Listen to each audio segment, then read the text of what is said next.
hope it will be a very pleasant evening. And I'm very happy that Ajay, we have had a lot of events at the library. We are having a lot of events in this month. In fact, Kalibi, as many of you know, we have a book discussion of the memoirs of Dr. Siddhant Das, Mr. Siddhant Das, who will be in conversation with Dr. Adyasha Das. Tankar memoirs ko nahi. We also have a festival of international children's films starting tomorrow for a week. Then next weekend there's a storytelling festival. But this is special because such an important book, like the biography of Nandini Satpathy, who has been an iconic figure, Ama Samastava Pai. Like Mo Pai bhi, as I have said, you know, that Moon Nata Jani Thili, because when I was born, she was the chief minister. But there's so little that I knew about her. And I'm really thankful to Pallavi that Pallavi Reba Pragada, the author of the book, a big hand to her, please. Pallavi, may I invite you on stage? That thanks to her book, which will be unveiled now, we have this wonderful story told so beautifully by her. And in fact, Muditale, when I saw the book, I thought, how many biographies of ODIs have been published by leading international publishing houses? And then hatat ke na mana padla ki yes, the first one was Naveen Patnaik's biography from Bloomsbury by Ruben Banerjee. And Ruben Banerjee, the former editor of Outlook, he's also here with us. Ruben sir, can I just invite you on stage? A big hand to him. And here we have another fascinating, because Amme, not to belittle publishing in Odisha, but obviously Amme ithi lekhi ki Amma bhitare lekhila beluku, we tend to eulogize, you know. But then baharu, you know, those who have no stakes with Odisha, then obviously it is interesting to see how an outsider does that. And let me request also Nandini Satpathy's son, Tathagat sir, Tathagat Satpathy, the editor of Dharitri and Odisha Post, and Adyasha Satpathy, the CEO of Odisha Post and Dharitri, to please come on stage. We will release the book, and then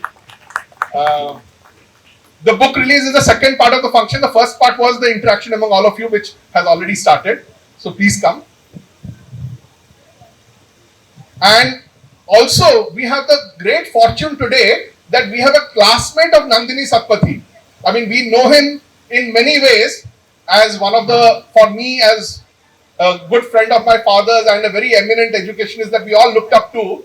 But today I also discovered that he was a classmate of Nandini Satpathy in the MA Odia class at Ravenshaw, Professor Devi Prasanna Patnaik.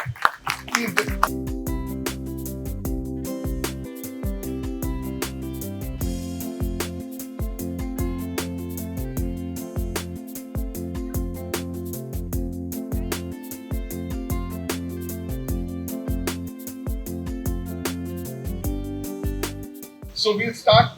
Pallavi, it is wonderful, meeting you again, and good that we are meeting after the Lit Fest. Welcome to Bakul once again. Anything you want to say before we start? It's amazing how my world aligns with your world here of literature, because the only Lit Fest that I've actually been part of as a journalist long before the picture was the Odisha Literary Festival, where conversations on Odia literature. And later on, I just go ahead and write a book like this, so it all comes together. And I think there's some divine force somewhere that's making it all happen. I'm sure you'll be coming to the Indian Express Lit Fest this year. But yeah, we are having the fortune of having the discussion before that. Okay. Right. It's very interesting that you are calling this Nandini Satpathy story as one of the best kept secrets of Indian politics. And I just tell you a little history of how this term came. As some of our volunteers know, all of us, from Odisha, middle class Odias basically, have had this big angst that no one outside Odisha knows about where Odisha is, particularly Delhi walis like you. That inko to pata nahi hai Odisha kahan hai. Is it part of Andhra Pradesh? Is it part of Bengal? And then you've talked about Gopalpur in your book, and we were curating something called Pago, a public arts festival in Gopalpur to draw attention to Gopalpur. And I was reading up some tourism literature, and I saw that this phrase best kept secret destination was commonly used. So there was a lady called Aarti Ahuja who was the tourism secretary then in 2017. And I said, this grievance that we have about people not knowing Odisha, we can actually use it to our advantage. Well, of course, you don't know it because it is India's best kept secret, right? And it is very interesting that, when I started reading your novel, your biography, what I felt very happy was it is not just telling about Nandini Satpathy, but it begins with a case for Odisha. Like, you've dedicated your book to the people of Odisha, and you said, you made a case that there is so much about Odisha that is so little known, right? And I would like to begin by asking, my conversation with you will be in three parts. One is about you and Odisha, about Nandini Satpathy, and then third about your writing journey. So the first question is, when you were a young girl in your 20s, participating in the addas with Rabindra Ray in D school, and having the mutton dosa and the endless cups of chai, what did you know about Odisha then? Did you know about this giant race of Satpathis in Odisha? Were you aware of this surname, or you knew only Odisha had Patnaiks? Or what was your knowledge about Odisha? And we'll come to Nandini Satpathy later. But did you know about Nandini Satpathy? I mean, you mentioned that you didn't know anything about her, but had you heard her name? And generally, did you know about Pokhalo or Dalma, or what was your awareness about Odisha as a young student? Okay, interesting question. So one of my professors in college was Odia, and my father has a lot of Odia friends. So they're essentially from Bhubaneswar, Cuttack, Sambalpur, and they're some of his closest friends from service. So that's how I know Odisha. And of course, when we are studying, we know that it's a state, and we know Bhubaneswar is in Odisha. So there, it's not like there's lack of knowledge, but yes, as compared to perhaps Bengal, there is very little known. Like, when there's a cyclone in Bengal, there are stories about why that cyclone is not being talked about. So you're talking about it and saying why we aren't talking about it. And when I actually came to Odisha for the first time, this was a funny bashed city. Like, and I said, okay, where is the reportage on this? And I think there was this song by Chagala Boys, and when they talked about this two boys used to sing the song, and they talked about how this cyclone, then what was the national media doing? Why was they reporting on it? So that is, so the level of information on Odisha literature was obviously much less than what you read about, say, Rabindranath Tagore. And this is again another issue that I've raised, because this book has, one of the things that I felt is bad about why people don't know these stories, why people don't know this woman, why people don't know Fakir Mohan Senapati, why people don't know Gopabandhu Das. It just bugs you as an Indian that where are we going wrong? And history writing is such that for every story that it makes, there's so many others that it breaks. So I feel like the mainstreaming has been terrible, and we have been unfair to Odisha. This is what I wanted to rectify. And I think that rage within me sort of kept me going as the research was very tough. I'm sure you have some questions on that also. So the long and short of it is that I did know a fair bit about Odisha, but I discovered more through the book. Thank you that now, because of the book. And thank you for mentioning Robbie Ray, because Robbie Ray is the first person who was writing my first book, and I was in college, and he knew that I'm very fond of writing. So Robbie Ray had said one thing to me, and Robbie Ray is this deep intellectual who was part of the Naxal movement, and so he's and then got disillusioned also. He's written a fantastic way to have been taught by him. So he had said one thing. He said. He used to be this very blunt, professor, very, like, he knew exactly what he was, there was no beating around the bush with Robbie Ray. So he said, देखो, पहले तुम सोचना सीखो, तुम्हें लिखना अपने आप आ जाएगा. Don't try to write, and this is I think one piece of advice that really works, especially when you're training in print journalism. Then just learn how to think. Writing is nothing other than that. Otherwise, you just pick up the technicalities if you have the thought. So thank you for bringing my late professor into the conversation. We miss him. I know. I mean, he was such a mentor to so many young people. Exactly. And you had a very interesting description of yourself as a writer, and I would like to read that out. Somewhere many years back, you've written this, that about yourself as a lifestyle journalist, that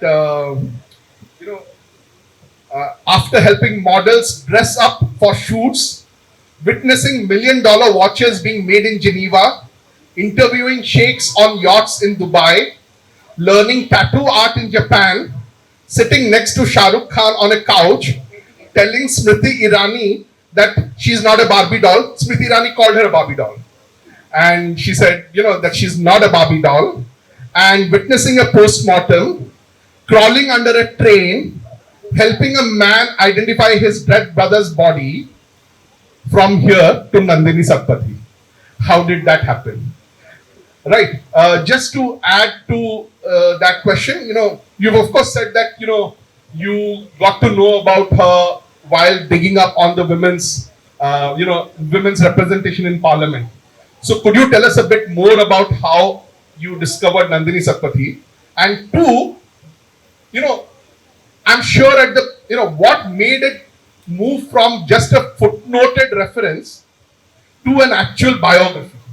Because I'm sure when you started looking up Nandini Satpathy, maybe she would have been part of an article that you would have written or part of a story. So from there to a full-fledged, 270 pages biography, how did that happen?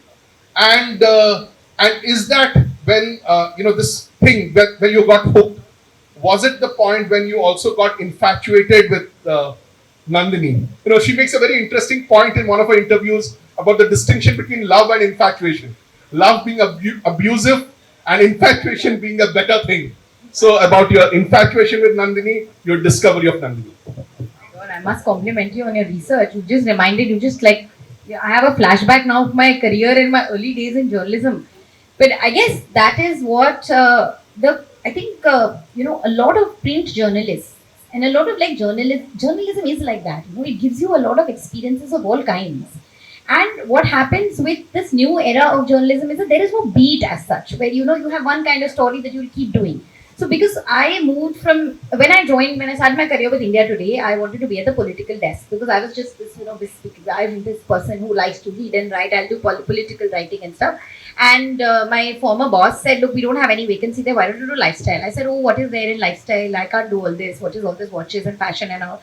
And then I realized there's so much more to life. There's so much more to culture. There's so much more to, and that actually today comes back when I'm describing Kathak of the 60s. What helps me? My understanding of culture, my understanding of the way people live, the way people think, the way people consume, not just food but brands, and the way people, clothes, language. There is so much more fluidity to the way we live, and I feel like that helped me sort of open up my writing and bringing layers and layers into my writing. So I feel like I didn't do it for very long. My lifestyle, culture, writing years were just about 3, but I traveled a lot. And that is, I think, what India Today enabled us, where, we were these out of college kids and they were sending us to all these countries around the world to cover. So we were very happy. We were like, this is it, what lovely exposure.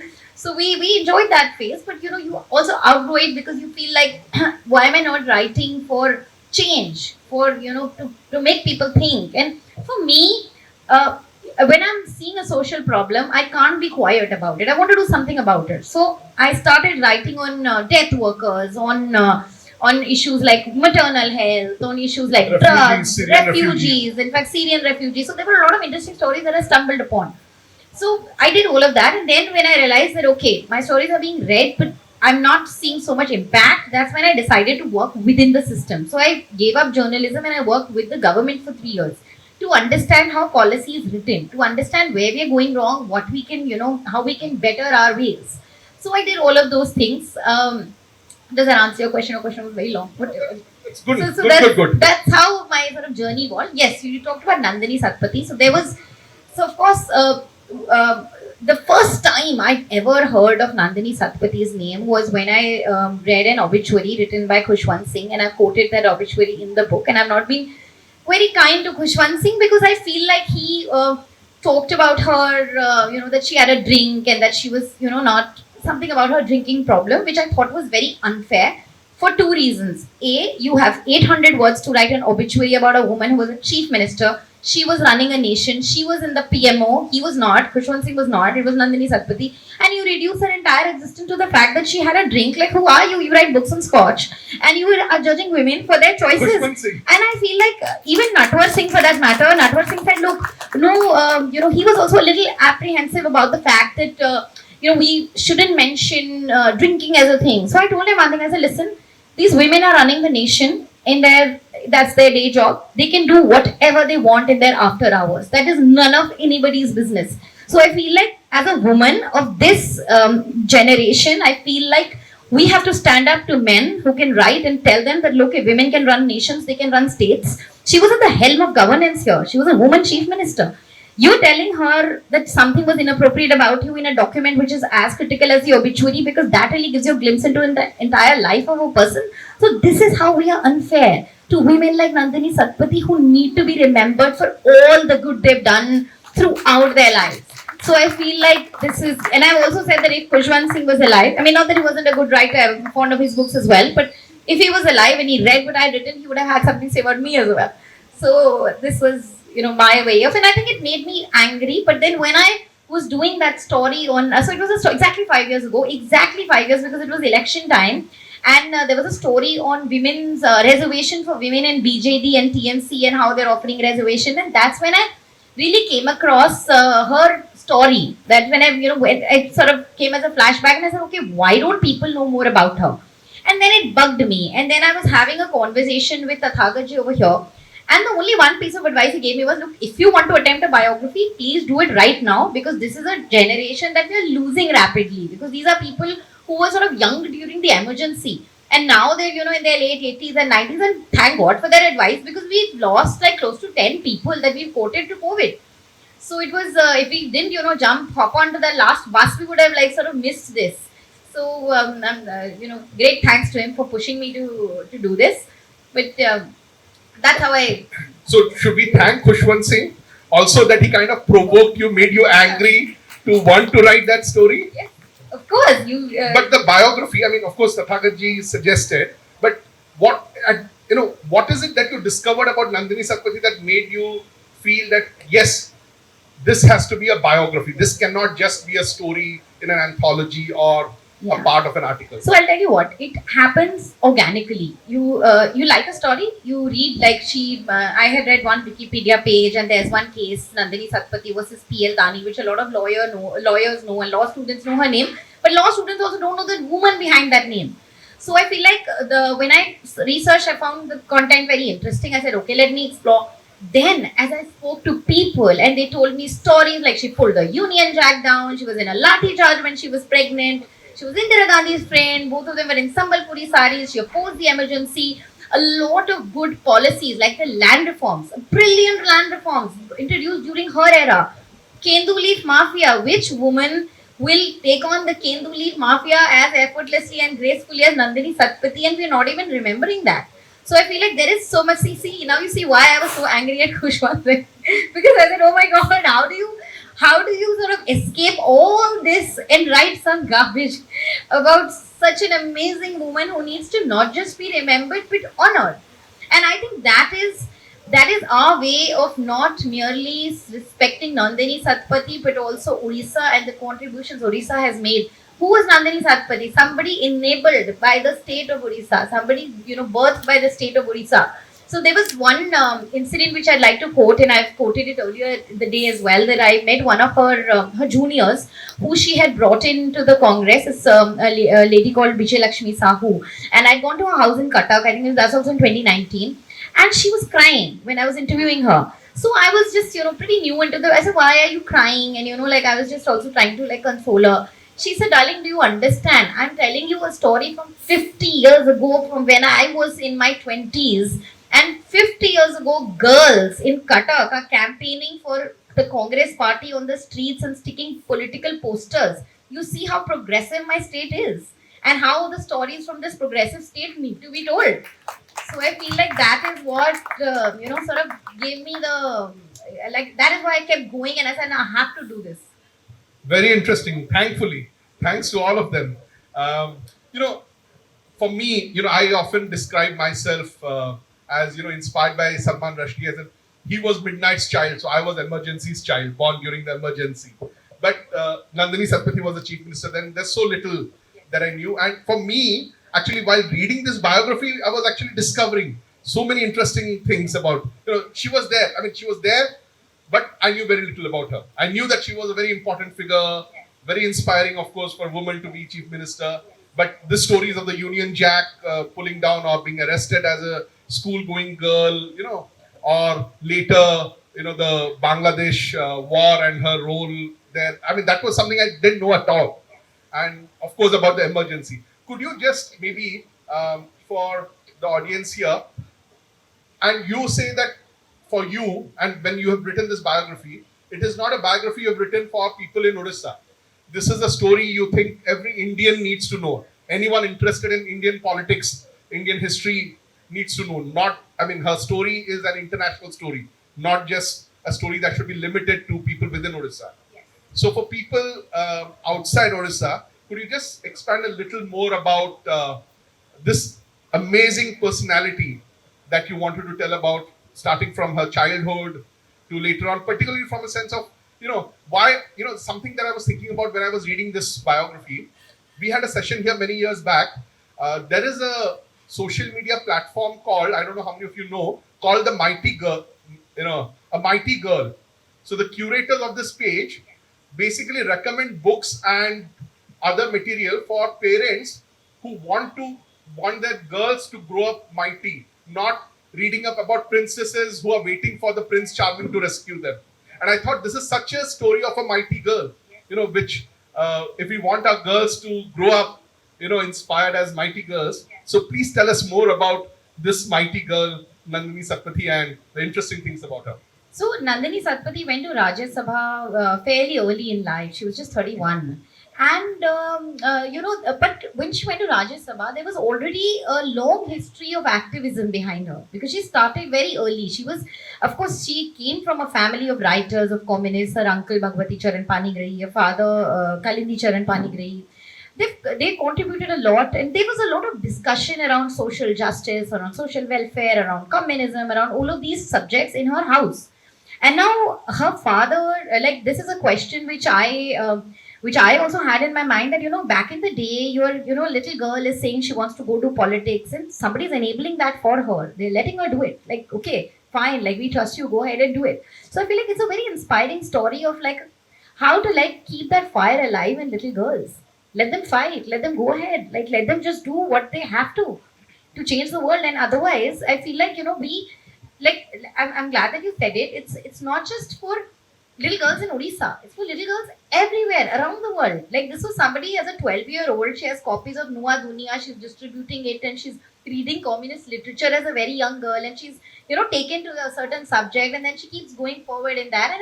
And she finds a family that's very supportive, that's very loving, that's very caring. Because politics is not a 9 to 5 job where you're going to the office and you're coming back. There are odd hours. There is all kinds of as you can see in the book, there's vendetta as well. There is a lot of ups and downs, and you go through a lot of challenges. There are legal issues towards the end of her life, so it is truly a life of highs and lows, and a family that is supportive has enabled that. So I feel like that is important. The other question, the other bit that you talked about was the archiving of like people not knowing her story. Now, yeah, it's interesting that you mentioned the 71 war. I was a year and a half into writing the book, and even I didn't know that she had a role that she played in the 71 war. So imagine how strange our archiving is, in our country. Another problem that I had was whenever there is some policy introduced in Nandini Satpathy's tenure, they've not mentioned that it's Nandini Satpathy's tenure. So I have to use my mind and think, okay, this is her era. And it's not true of all chief ministers. So that land is reforms, I think you mentioned exactly. that. Even the dowry prohibition, there were a lot of other schemes. So it's name is not there. So even the documentation, the archiving, very poor, and even like the condition in which our archives are in India is extremely questionable. I feel like a lot of characters and who contributed to not just politics, even to other things, are being lost out because of this. So that is one major trouble that I had sort of putting everything together, because how do you get a story when my first manuscript was just about 50,000 words, and I said this is ridiculous. I can't. It's not even a book. How do I get more information? And then as you dig deeper, you meet more people. You do like so. There was a lot. It took me 5 years to put it together, and 5 years of a lot of like going here and there and talking to people. I've actually like spoken to people on their deathbeds even. Like because and I could see the excitement on their face that they wanted this story to be told. There were people who you look at them and you think that maybe they don't remember, their memories are hazy, but they would tell me things like it was a Wednesday, she was wearing a grey shawl, I had gone with this paper and this was happening, and look at how vivid the memory is from a time that you want to remember. So it's really, it's amazing. You learn so much about the human mind when you are interviewing people. When I was reading, I thought you have just created it. You have fictionalized the No, entire these thing. were people who told me stories. Like, imagine how they remember Indira was wearing a green shawl and Nandini was doing this, and I said, "Oh my God! Like, you guys are like amazing." But then again, if you ask them what they did 2 years ago, they'll not tell you. But that was a period that they want to remember, and they want you to remember. So that's amazing how memories work. So, in fact, Ramakant Rath, Sitakanta Mahapatra, great people who contributed to literature are, I'm thankful that they've all been like quoted in the book, and I've had a great fortune of meeting these people. So it's been I think it's an honor. Definitely. And what I found very interesting, of course, since you mentioned now Ramakant Rath and Sitakant Mahapatra, something very interesting she writes in the biography about how when Nandini Satpathy became the chief minister and she invited Sitakant Mahapatra to be her secretary, and she says that with a lot of hesitation, I'm asking you to be the secretary because I know that you are an eminent writer and a writer needs to have some time for writing, but here so I found that there are so many wonderful stories out there, and given also the fact that she chose to have writers as her secretaries, later on Ramakant Rath also. So something that you would like to say. I know you would want people to discover the story by reading the biography, but some more insights into the Bangladesh war, some trailers that you can present to the people here, and particularly about her relationship with Indira Gandhi. I find it very interesting that you use the term Iron Lady also, because that is also a term used for Indira Gandhi. Yes. And so you're calling her, in a way, calling her the Iron Lady of Odisha is like calling her the Indira Gandhi of Odisha. Yes. How many people refer to her, and their relationship was a roller coaster thing. Again, from being a close aide to then being dismissed. So could you tell us a little more? I won't ask you more, but whatever else about the book that you can spill right now. So it's interesting you said that. Towards the end of the book, I have a quote where I say, Nandini Satpathy was not in Odisha's Indira Gandhi, and Fakir Mohan Senapati was not Odisha's Rabindranath Tagore. These are people who deserve to be known in their own right. She was she was referred to as the Iron Lady because, and the reason why I was initially a little hesitant using this phrase was because I thought Iron Lady, it's done and dusted, it's a phrase. But a lot of people who spoke about her, because the language also works in very limiting ways. And a lot of people from that era said she was Iron Lady because maybe, at that point, Margaret Thatcher or Indira Gandhi, they were just called Iron Ladies. So, and there were very few of them. So that is why the terminology, still exists. So that is the reason. But the tag of being Indira's, mini Indira, and they put these posters up during one of her elections which said Ishara Mukti Surjo, the rising sun of Asia, which was also again part of a little bit of vendetta that was going on in that era, where they projected her as the rising sun of Asia, and she had nothing to do with those posters to basically show Indira that look, this one can be a threat to you. So that sort of that angle was there at that time. So but I feel like this she needs to be known in her own right. Now, when it comes to her friendship with Indira Gandhi, it's strange that you run a place like Bakul. You would have seen so much content on Indira. You must have seen so much content on the Gandhis, so much content on the emergency being produced from Delhi, being produced by international publishers. So much was said and written. Where is Nandini Satpathy? Where is Nandini Satpathy's name? How has this story escaped and generations, not just one generation, decade after decade after decade? It's surprising. It's a mystery. So that is what kind of bugs you, but it also makes you feel like, okay, now we're doing something to fix this problem. So that is there. And of course, the 71 war, interestingly, there were people in Bangladesh who, so there's a Bangladeshi dancer I know. I'd met her at the Khajuraho festival, and when I was researching on Bangladesh, I saw her dancing, and in a truck. And I said, oh, what is she doing in this documentary? It's a documentary by Leah Levin. It's a British documentary. And so I spoke to her. So she said, listen, Nandini Satpathy. We know Nandini Satpathy and we are so fond of her. And I said, oh my God, like you guys. And she was like 50 years have flown by. And you know how all this, she went and back. Was it because of Lajja? No. No, it was not because of Lajja. Lajja, they knew Lajja as well, but because she had set up the Free Bangla radio, Bangladesh didn't have the kind of army that Pakistan had. Bangladesh was basically civilians fighting a war and the Mukti Bahini coming together. So it was more an ideological, like that war needed a narrative around the ideology. How do you create a narrative? You do it in the radio. Who's the INP minister? It's Nandini Satpathy. So Nandini Satpathy goes, and when the radio station is bombed, she moves the radio station to Calcutta. She monitors the content. She sees that there is content coming out in a way that aids, in India's cause of liberating Bangladesh. So that's a massive contribution. And a lot of people from Bangladesh remember her name and remember that story. And I've quoted some books from Bangladesh and some people from Bangladesh. So even the army, for that matter, some people who fought that war, they remember her very fondly. So it was in fact, the Bangladesh government honored her as well posthumously as a friend of Bangladesh. And so all that has also happened and it's missed us. While reading the biography, I was like thinking of the more obvious parallel. We all know about Biju Patnaik and his role in the Indonesian struggle. That is common lore. But this story of Nandini Satpathy and Bangladesh liberation is actually lost to most of us. And the other thing I was like thinking while reading again, and this thing about Indira Gandhi being insecure of Nandini Satpathy, and of course most of us would have seen Sam Bahadur a few months back, and that story of course is well known about Indira fearing that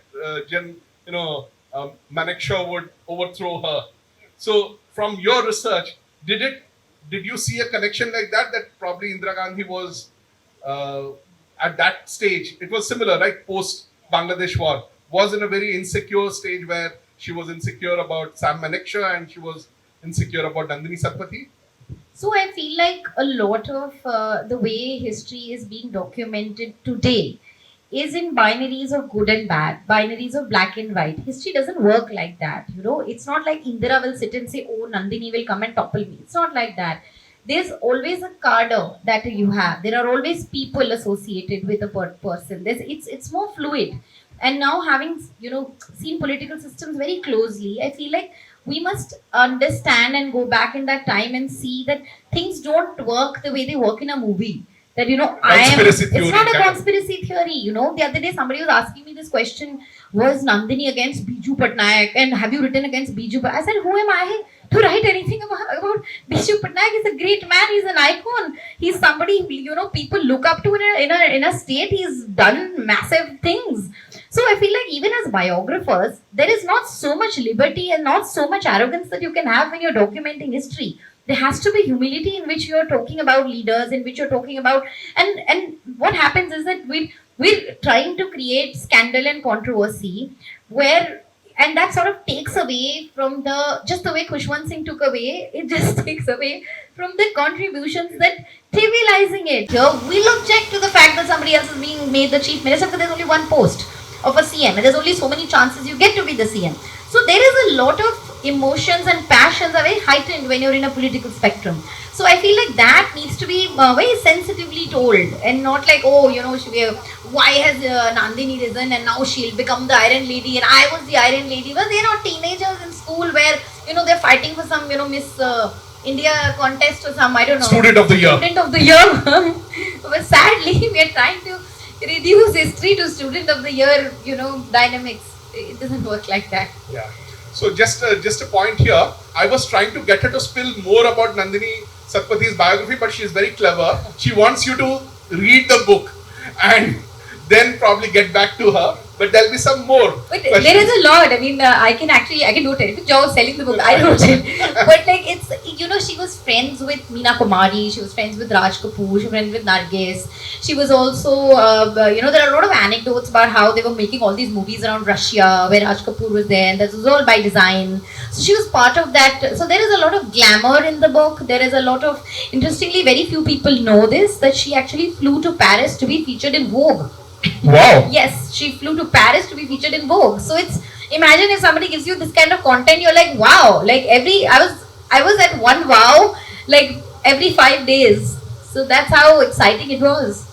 Yeah, I'll come back to that in the part about you as a biographer.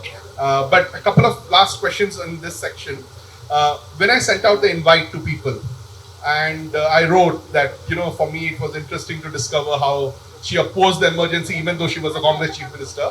And then someone wrote back to me saying, she did not oppose the emergency. she put Nabakrishna Chaudhary inside jail. So there, I'm sure there would be many people in Odisha who would think that, okay, no, she is, why are you glorifying her? So what would you say to that? As her biographer, you've gone deep into her. She has not told her story, her side of the story, but you can. She was obviously massively uncomfortable with the emergency. She was also, see, when you're a chief minister, it's not like you can take a decision during the emergency on your own and you can just oppose it and say, I'm not doing this. You can't do that. It's a national, it's going on nationally. It's not something that a chief minister can, come up and agency that a chief minister has. And when it comes to Nabakrishna Chaudhary, the story that I have actually put together in this is that she was well taken care of, and he was not really, it was not the kind of jail, she was very hesitant. It was not like she happily said, okay, please throw him in jail. So it didn't work like that. There were a lot of pressures that she was also under. And those pressures, look, you have to look at it in a very human way. That, you're now a chief minister. You worked so many years in a particular party and you contributed so much to get to a certain stage in life. You're running a state. You have a lot of vision, lot of dreams, lot of desires, lot of passion. And you're executing your duty with all of those emotions. Suddenly, something happens and you're, sort of lost.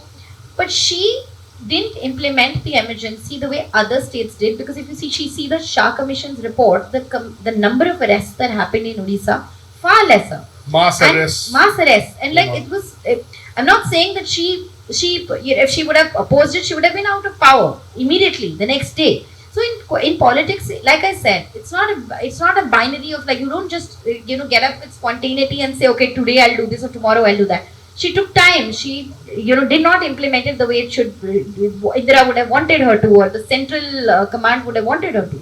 And also you have to see that she also left the Congress party after that. So the emergency is what created the rift between not only her and the party that she belonged to, but between her and Indira.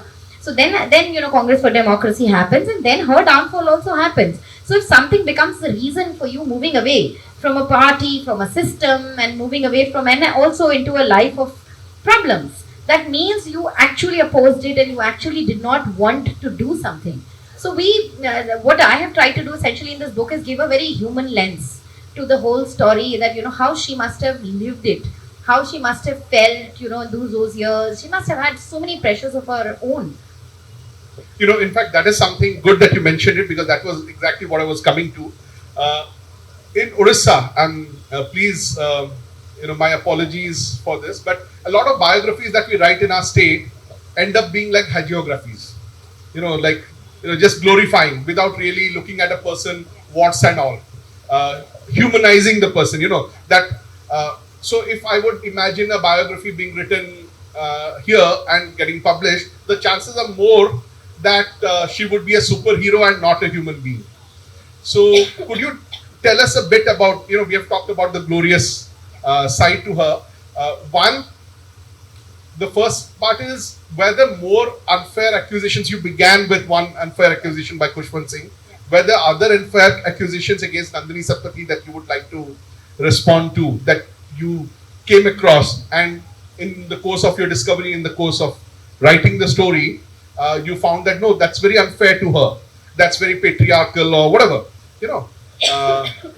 and two, were there other sides, that will bring in the human element, the oddities? Like in one place, you've also used this statement, I found it very interesting.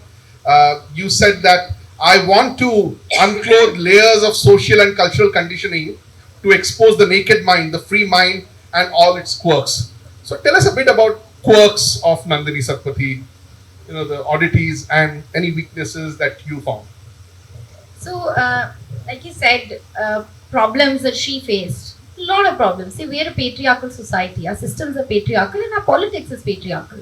So when you have a woman coming in as a chief minister, you will obviously try to topple her government, because she doesn't deserve it. She's a friend of the prime minister. Now, if I can ask people here, keep your hand. She's got it not because of merit, but because.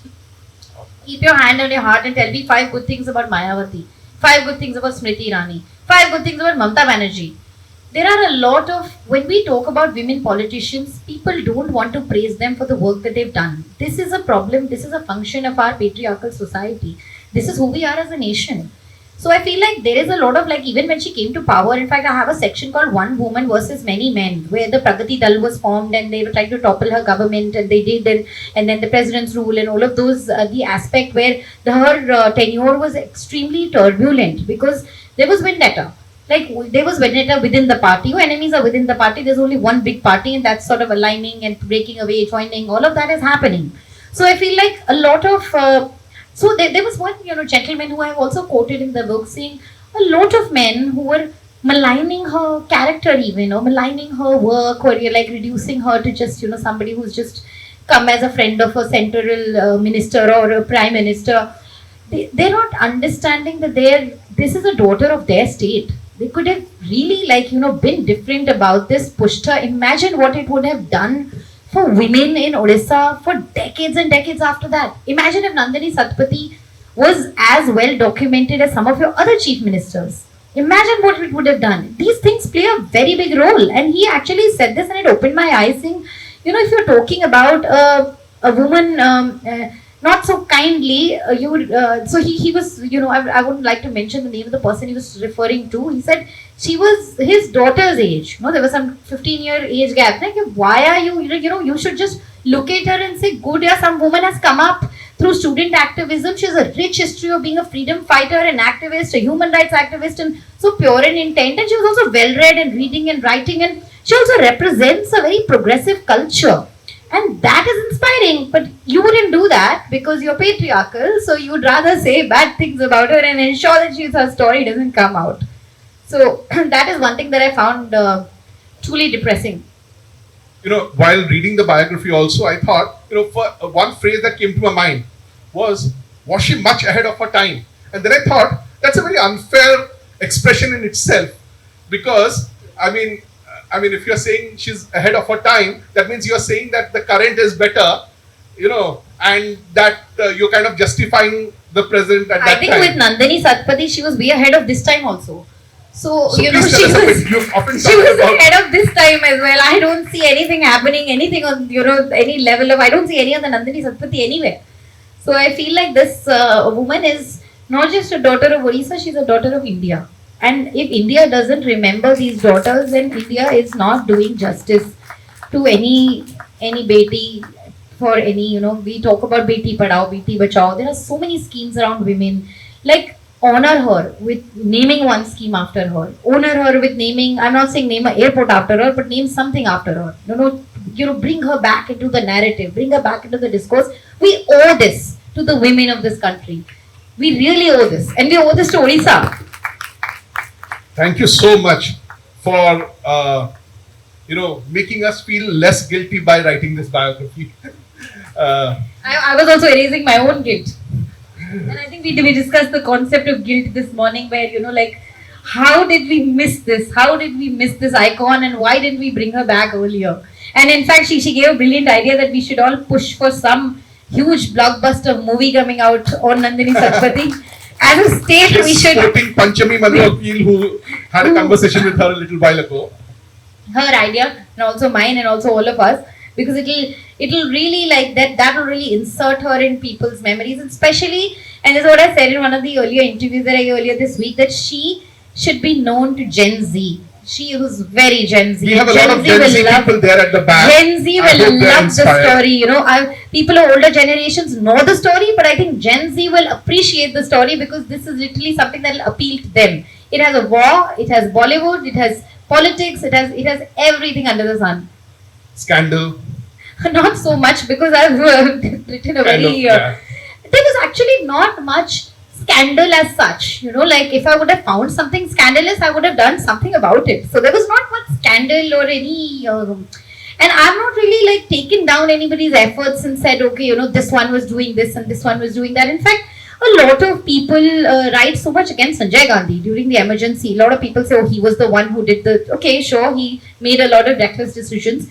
But Sanjay Gandhi was 27 when the emergency happened. When you actually go back to history and see imagine if I was a 27-year-old born in the Prime Minister's house. So there was a lot of all that.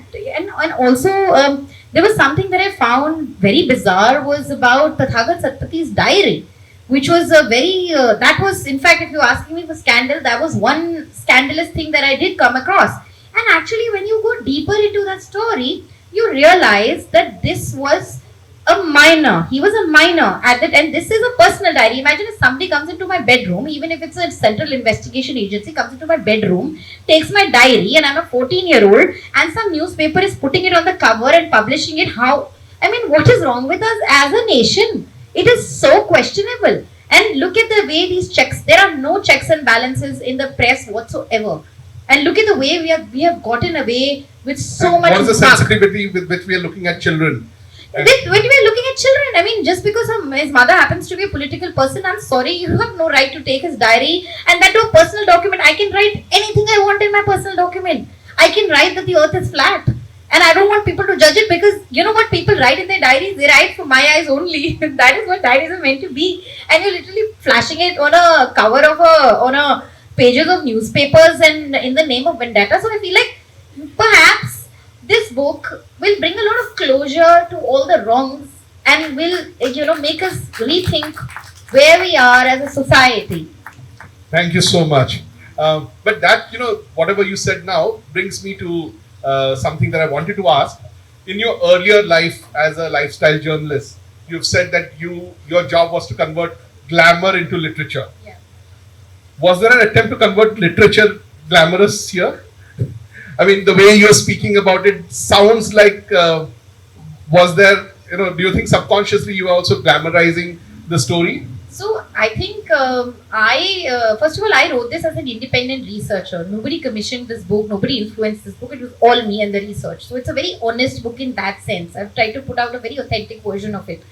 So now when you say glamour, I've met people who have, described Nandini Satvati like, oh, I was a child and she came wearing these sunglasses and she was so stylish. And somebody like the other day at a party, Nandini Singh was telling me that, oh, she used to go to this barber and she used to look ethereal and even like a lot of people I met, especially in Delhi, they remembered her as this glamorous woman. Even though she was very austere, very simple, they still found her tremendously glamorous in her. So I feel like the glamour was all Nandini's.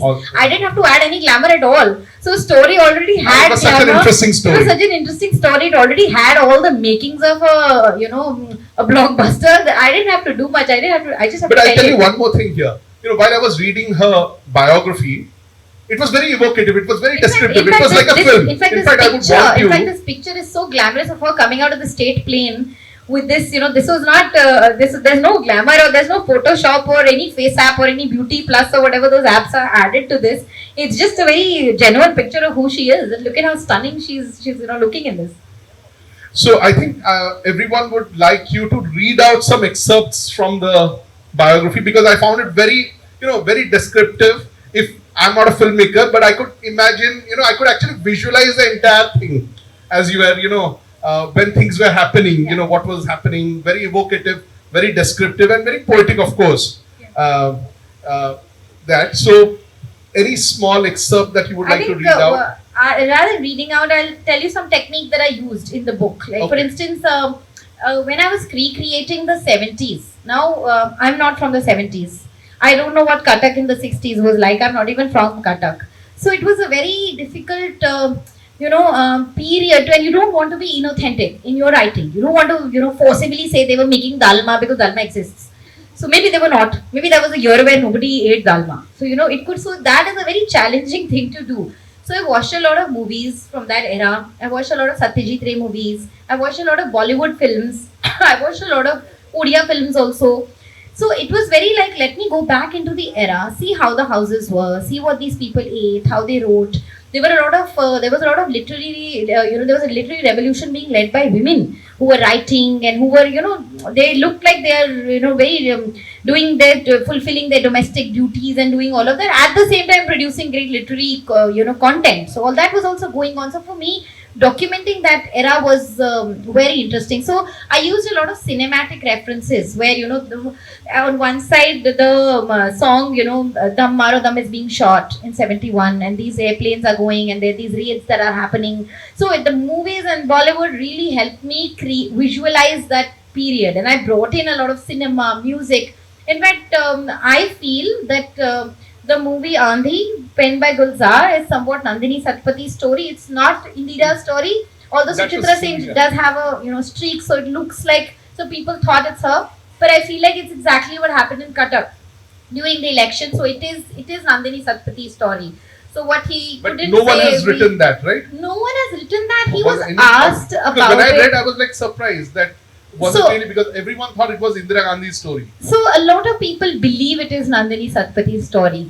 So a lot of people believe, because if you see what happened, and you see it in the book what happened in the Cuttack by-elections, and there were posters being put up about her in Cuttack, and she had a very tremendous response to it. Somebody said, "Oh, these posters are being put up. Are you okay?" She said, "What are you saying? This is my Cuttack. This is my city. I don't care. I own the city.